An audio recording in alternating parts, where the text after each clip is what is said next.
The early morning sun barely filtered through the torn curtain that hung loosely across the cracked window pane.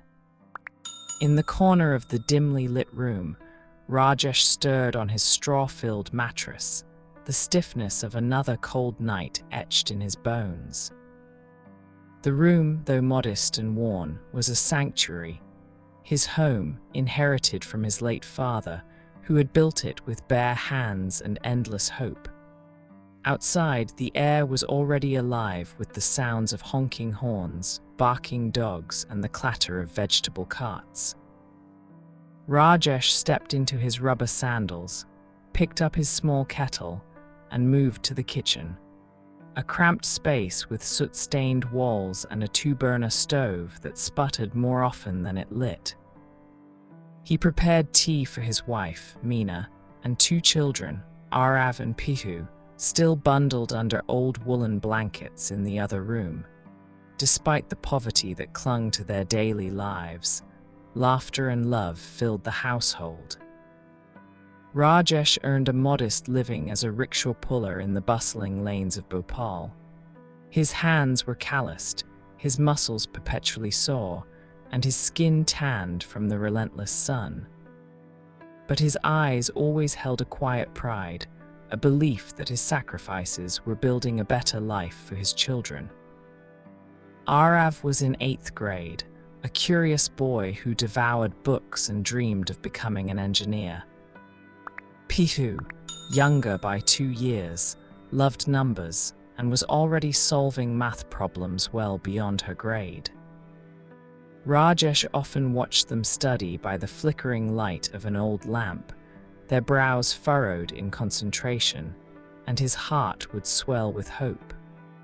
His dreams no longer belonged to himself, they had passed into the eager hands of his children. But hope, however resilient, was not immune to the cruelties of reality. One day, Rajesh returned home with an envelope in hand, one that held the results of the state-level scholarship exams both his children had taken. The excitement in their eyes as they opened the envelope was something Rajesh would never forget. Aarav had ranked among the top 5 in the state. Pihu too had secured a place in a prestigious private school that specialized in mathematics. Their efforts had been rewarded, but with the good news came a letter that chilled Rajesh to his core. The scholarships covered only part of the tuition. Uniforms, books, school buses, and other expenses would have to be borne by the family. When Meena read the details, her face fell. They barely made enough to cover food and utilities. Aarav's school alone required an upfront payment of rupee 60,000, and Pihu's was only slightly less. It might as well have been $1 million. That night, the house was unusually silent. Meena wept quietly in the kitchen, and the children tried to stifle their joy, sensing the weight of the situation. Rajesh sat motionless, staring at the walls of his home, the same walls his father had painted, the beams that had sheltered them during storms, the cement floor where his children had taken their first steps. Every inch of it was a memory, a legacy. He didn't sleep that night. As the hours passed and the first light of dawn crept over the rooftops, Rajesh made a decision that would forever change the course of their lives. He would sell the house. Meena resisted at first. "Where will we go?" she asked, panic cracking her voice. "This is all we have." Rajesh looked at her, his eyes steady. "This house gave me shelter, but our children's dreams will give them wings. We can build another house one day, but their future cannot wait." After days of inquiries, he found a buyer, a local builder looking to expand his property. The price was modest, far below market value, but Rajesh didn't negotiate. He signed the papers with a trembling hand and walked away with rupee 3.5 lakhs, enough to pay for 2 years of schooling, buy the necessary supplies, and leave a little for emergencies. They moved into a one-room rental on the outskirts of the city. The walls were damp and the roof leaked during rain, but Rajesh and Meena didn't complain. They worked harder than ever. Meena began stitching clothes for neighbors, sometimes staying up till midnight under a weak bulb. Rajesh started taking double shifts, pulling his rickshaw until his legs could barely move. Aarav and Pihu, now fully aware of the price their parents had paid, studied with renewed determination. Aarav would often stay late at the school library, reading ahead, asking questions, doing extra assignments. Pihu, with her natural flair for numbers, soon began tutoring classmates to bring in a little extra money. Their teachers took notice. Aarav was selected to represent his school in an interstate science competition. Pihu won a state-level mathematics Olympiad. The children's achievements began attracting attention, and small scholarships and grants started coming in, easing the financial burden bit by bit. Years passed. Rajesh never bought another house. He never again owned property. His knees gave out eventually, and he had to give up rickshaw pulling. By then, Meena's eyesight had started failing, but she still stitched clothes, refusing to let go of her contribution. And then came the day that Rajesh had held in his heart all these years. Aarav, now a tall young man in a well-fitted shirt and polished shoes, stood in front of a crowd of graduates, receiving his degree from one of India's top engineering colleges.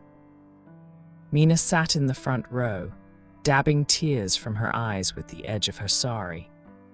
Pihu, still in her school uniform, clapped harder than anyone. Aarav had been offered a job with a multinational company. His starting salary was more than what Rajesh had earned in 5 years.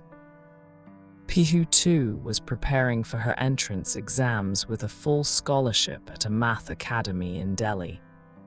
When Aarav got his first paycheck, he didn't buy a phone or a bike. Instead, he took his parents to see a small house on the edge of the city, not large or fancy, but clean, well-built, with 2 bedrooms and a garden patch that Meena instantly envisioned with tulsi and marigold. "This is yours," he told them. "Ours. I'll never be able to repay what you've given me. But at least let me try." Rajesh stood silently, his hands on the gate, tears clouding his vision. He thought of the house he had once sold, the one that had protected them through every season. He thought of the moment he had let go of it and wondered if his father would have approved. And in that quiet, overwhelming moment, he felt the answer rise inside him. His father had once built a home with bricks and sacrifice. Rajesh had sold that home to build dreams. Now, those dreams had built a home again. Years later, journalists would come to interview Rajesh and Meena. Aarav's rise from poverty to success had become the subject of articles, inspirational blogs, and even short documentaries. But when asked about his journey, Aarav always said the same thing: "My father sold a house, but he gave me a future." Rajesh remained a quiet man. He never boasted, never complained. In the evenings, he would sit on the porch of their new house, watching children play in the street, sometimes offering them a story or a piece of fruit. Neighbors came to know him as a man of wisdom, though he had little formal education. His lessons were taught through actions, not words. When Pihu finally graduated with a degree in mathematics and was offered a teaching job abroad, she hesitated. She didn't want to leave her parents alone. Rajesh smiled.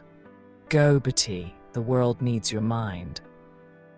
We'll be right here, proud of you every day."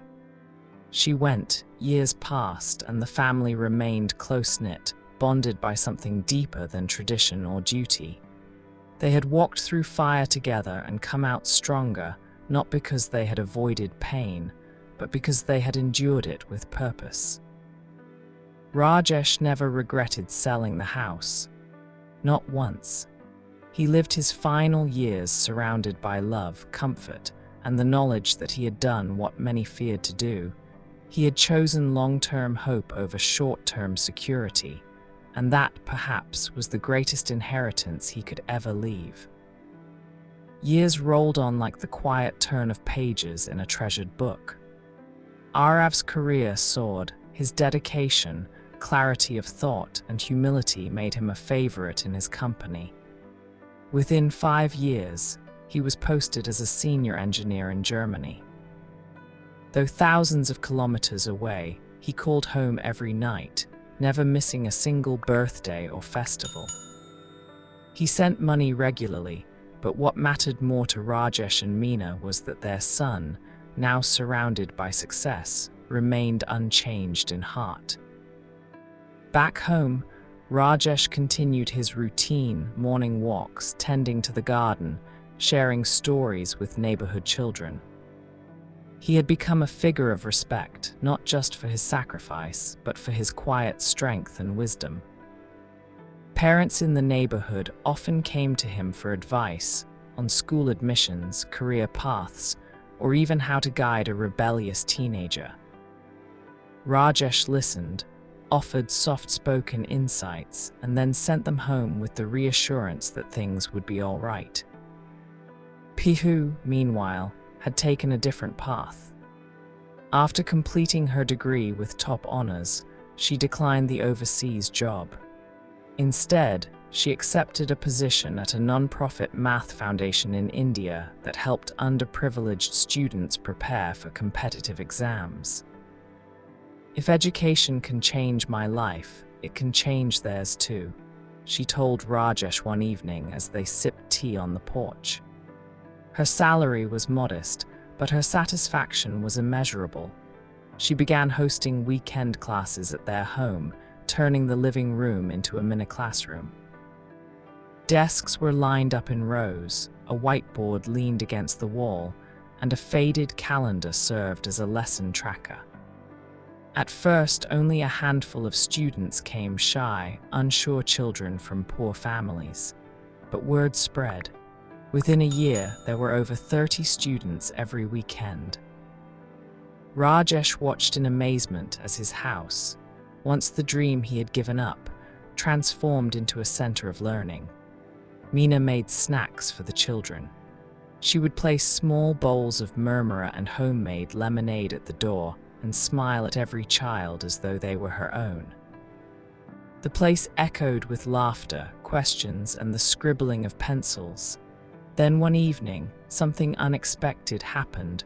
Rajesh collapsed in the garden while watering the marigolds. Meena screamed and neighbors rushed in. An ambulance was called. At the hospital, Aarav arrived within 48 hours, flying in from Germany, his face pale with fear. Doctors informed the family that Rajesh had suffered a mild stroke. He would survive, but full recovery would be slow. For the first time, the man who had carried everyone's dreams on his shoulders had to lean on others. Rajesh found it difficult, being bedridden, relying on help even to walk a few steps. But in those days of recovery, he also discovered something else: the strength of what he had built. Aarav took extended leave from work to be with his father.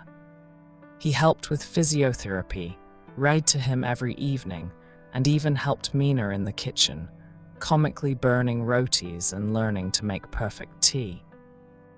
Pihu managed her classes and stayed by his side, often reading him stories from his favorite old Hindi magazines.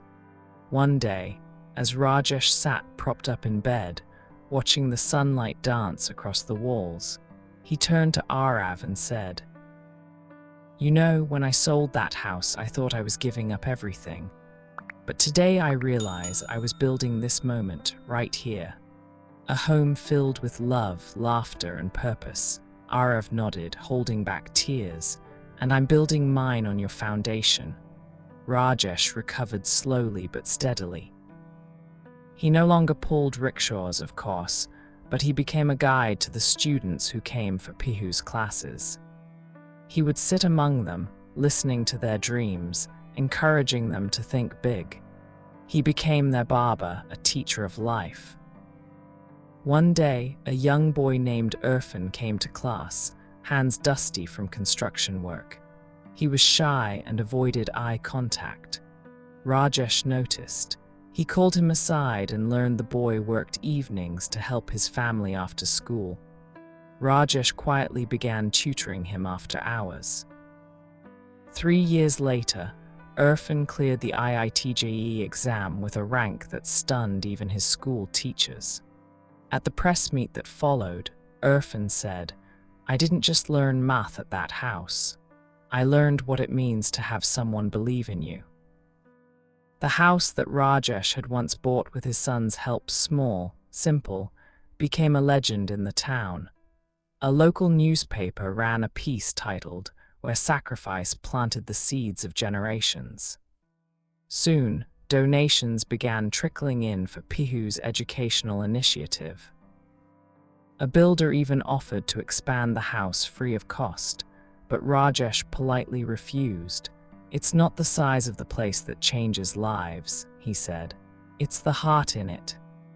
Years later, Pihu officially registered her initiative as a foundation, the Rajesh Learning Home. Aarav, now a senior executive abroad, became one of the primary donors.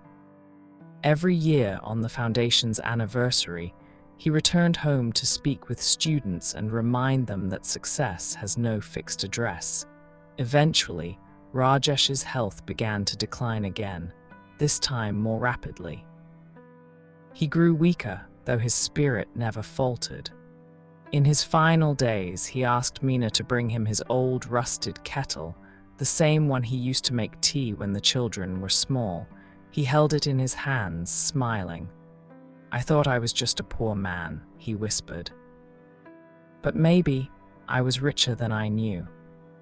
When Rajesh passed away peacefully in his sleep at the age of 73, hundreds gathered outside the house. Former students, neighbors, friends, and even strangers whose lives he had touched with his simple wisdom. The local municipality named the lane after him. Rajesh Marg, a tribute to a man who had walked a path of selflessness and left behind a road for others to follow. At his funeral, Pihu read a few lines from her diary. He sold a house but built a world. He gave up walls and raised dreams. "My father did not leave behind wealth. He left behind purpose." Years later, children who studied at the Rajesh Learning Home would go on to become teachers, engineers, civil servants, and entrepreneurs. They always carried one story with them, the story of a man who had nothing but gave everything. And in their success, Rajesh lived on.